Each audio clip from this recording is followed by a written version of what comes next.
ሰላም የእግዚአብሔር ቤተሰቦች ከማህበረ ቅዱሳን ቴሌቪዥን የዕለቱን አጫጭር መረጃዎች ይዘንላችሁ ቀርበናል።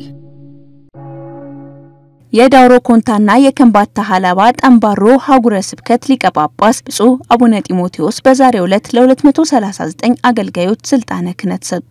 ብፁዕነታቸው ለ220 ደቀ መዛሙርት የድቁናና ለ19 ዲያቆናት የቅስና ማዕረግ በድምሩ ለ239 አገልጋዮች ስልጣነ ክህነት ሰጠዋል። ብፁዕ አቡነ ጢሞቴዎስ ስልጣነ ክህነትን ለተቀበሉት አገልጋዮች ባስተላለፉት መልእክት ያከበረቻቸውንና የሾመቻቸውን ቤተክርስቲያንን በትጋት እንዲያገለግሉ ለበለጠ ክብር እንዲበቁ ለቤተክርስቲያን መዋቅር እንዲታዘዙና እንዲያከብሩ ብሎም ክብረ ክህነትን እንዲጠብቁ አጽንኦት ሰጠው አባታዊ መመሪያ አስተላልፈዋል። መረጃው የዳውሮ ሀገረ ስብከት መገናኛ ብዙሃን ነው። በደብረመዊ ሰዳቱ አቡነ ተክለ ሃይማኖት ገዳም ለሚኖሩ ገዳማውያን በልማት ራሳቸውን እንዲችሉ የሚያስችል ስልጠና ተሰጠ።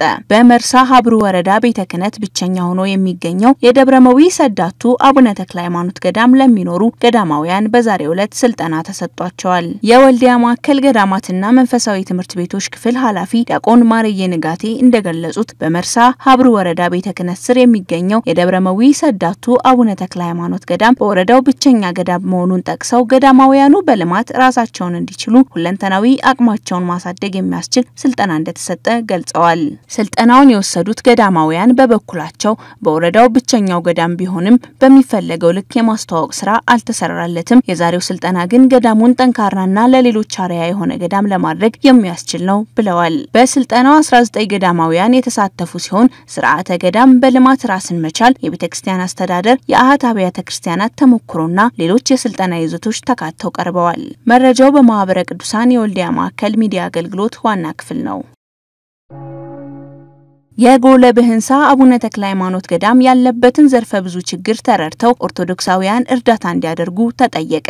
በባሌ ጎባ ሀገረ ስብከት የጎለ በህንሳ መካነ ሕይወት አቡነ ተክለ ሃይማኖት ገዳም የሚገኙት ገዳማውያን የገቢ ምንጭ የሌላቸው በመሆኑ ለከፍተኛ ችግር እንደተጋለጡ የገዳሙ አበመኔት አባ ወልደ ሚካኤል ገብረ እግዚአብሔር ገልጸዋል። ገዳሙ ያለበትን ዘርፈ ብዙ ችግር ለመፍታት የገቢ ማሰባሰቢያ መርሃ ግብር እንደተዘጋጀና ህዝበ ክርስቲያኑ የገዳሙን ታሪክ አስቀጥሎ ገዳሙ በገቢ ራሱን እንዲችል የበኩሉን እንዲወጣም ተጠይቋል።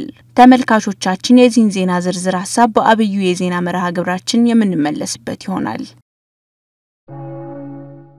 ሚስጥረ እግዚአብሔርን ለመመርመር ሌሊትና ቀን የሚተጉ የአብነት ተማሪዎች ለኒቆዲሞሳዊ ሕይወት ማሳያ መሆናቸው ተገለጸ። ሌሊቱን ከጌታው እግር ስር ቁጭ ብሎ ሲማር የሚያድረው ኒቆዲሞስ ዛሬም ለቃለ እግዚአብሔር የሚተጉትን የአብነት ተማሪዎች ያሳየናል ይላሉ መጋቢ ሐዲስ ተስፋ ሚካኤል መለሰ።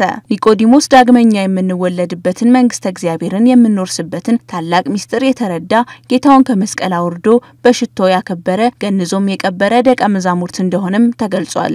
ተመልካቾቻችን ኒቆዲሞስንና የተማራቸውን ትምህርቶች የተመለከተ ዝርዝር ዜናዎችን በአብይ ዜና መርሃ ግብር የምንመለከት ይሆናል።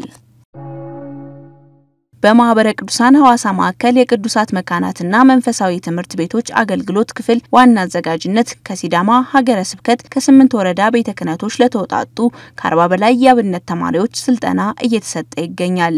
በሐዋሳ ማዕከል የቅዱሳት መካናትና መንፈሳዊ ትምህርት ቤቶች አገልግሎት ዋና ክፍል ተጠሪ የሆኑት ዶክተር ፀሐይ ይብዛ እንደገለጹት ስልጠናው በነገረ ሃይማኖት፣ በነገረ ድህነት እና የቤተክርስቲያን ታሪክ ዙሪያ ያተኮረ መሆኑን ጠቅሰው ስልጠናው ከመጋቢት 26 እስከ መጋቢት 28 2017 ዓመተ ምህረት ለተከታታይ 3 ቀናት እየተሰጠ እንደሚገኝም ገልጸዋል።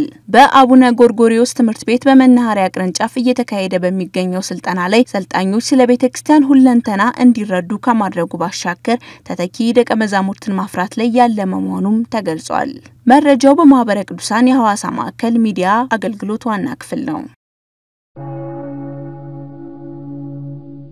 ለዕለቱ ያዝንላችሁ አጫጭር መረጃዎች ይመስሉ ነበር። ሰላም እግዚአብሔር ከሁላችን ጋር ይሁን።